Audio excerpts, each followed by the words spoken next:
Hello, and welcome to the first of our online reflections from Queen's College Chapel.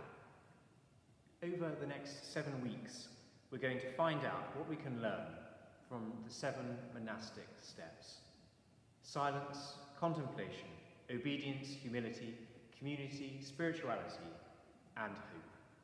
So grab a Trappist beer or a glass of Buckfast and join us as we begin our series with a light introduction to the monastic life. In lockdown, I've been spending a bit of time thinking about the challenges which we face in solitude and isolation, what we can learn from our brothers and sisters behind the monastery walls. I don't know about you, but I've spent far too much time struggling to make sense of myself and this situation, whether it's eating blue cheese for breakfast or binge-watching Green Wing to support our NHS, I found bad habits creeping in. 2 sets of people who have not been thrown into chaos by all this mess are monks and nuns. One slightly tongue-in-cheek response was from a convent who said that they had been social distancing for 700 years. Since the origins of monasticism, men and women have struggled with the reality of being human and having to deal with themselves when there is nothing else to distract them.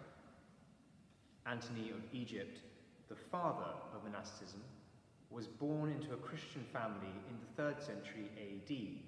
He was, by all accounts, a pretty model child, and then he grew up, his parents died young, he promptly entrusted his sister into the hands of a group of friendly Christians, sold everything he had, gave it to the poor, and went out into the desert to be holy.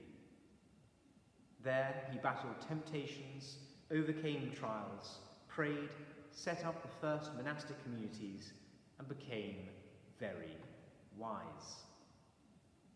While I'm sure many of us find the idea of locking away our siblings in a monastery at the moment quite appealing, we probably don't have that luxury, and so we have to learn to live with them and ourselves. However, what we can learn from Anthony is his rejection of pursuing self-satisfaction and gratification, and his embrace of working on his character and his attempt to become holy and worthy of the kingdom of God. Not all heroes wear capes, and not all saints' halos are tilted in the same direction.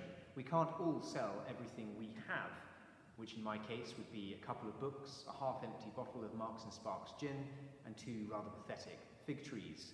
But we can all do the difficult internal work of self-examination. Monasticism may seem a world away from our daily lives, but its impact on our civilization shouldn't be understated. Augustine in England, Boniface in Germany, Ansgar in Scandinavia, Swithput and Willibrord in the Netherlands, to name but a few, were all trained under the rule of St. Benedict, and each had their own significant role in shaping much of European culture.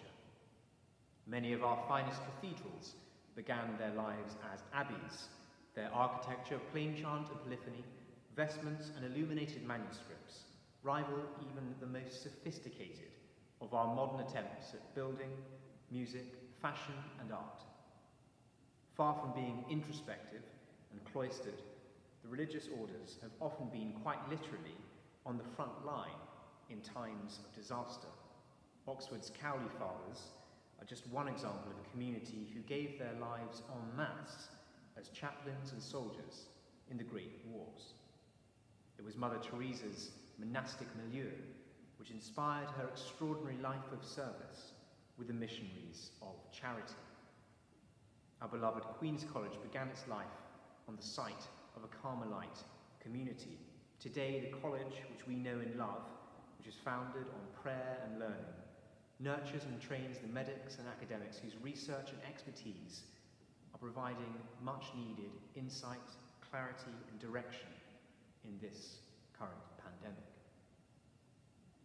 And the monastic legacy is not simply found in studious sobriety.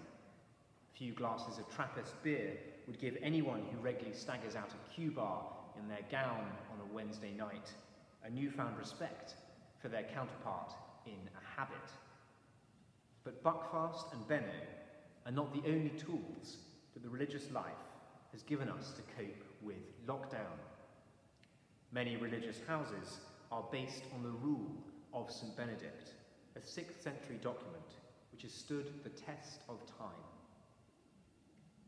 Its contents are barrels of wisdom, which, drunk deeply, will refresh us and can help us to develop character to deal with the trials of this transitory life. Often when we think about peaceful monastic bliss, we associate it with the busyness and escaping that of everyday life. But rather than a romantic escapism, this is about how we deal with the reality with which we are now faced. These lessons are no longer abstract ideals, but a toolkit for our daily life. The 7 monastic steps give us the tools to do the internal work, which enables us to order our external lives for the good of others and to construct healthy, life-giving patterns for ourselves. So please join us next week as we learn to embrace the physical silence and to cultivate an inner silence so that we can listen to one another, ourselves, and to God.